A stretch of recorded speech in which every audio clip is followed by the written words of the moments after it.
If you're like me and you need a changing table and you go to your local Babies R Us, you will find a 16 by 32 contour changing pad.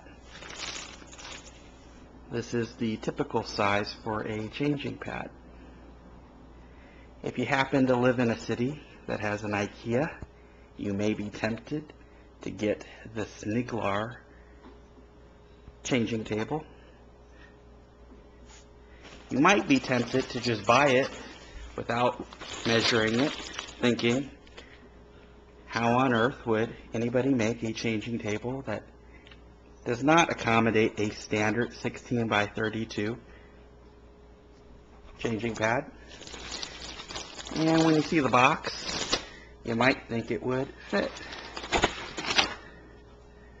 But it doesn't. As you can see, the white base, to my dismay, way too short. So I will have to pack this up, take it back to Ikea, and get something else.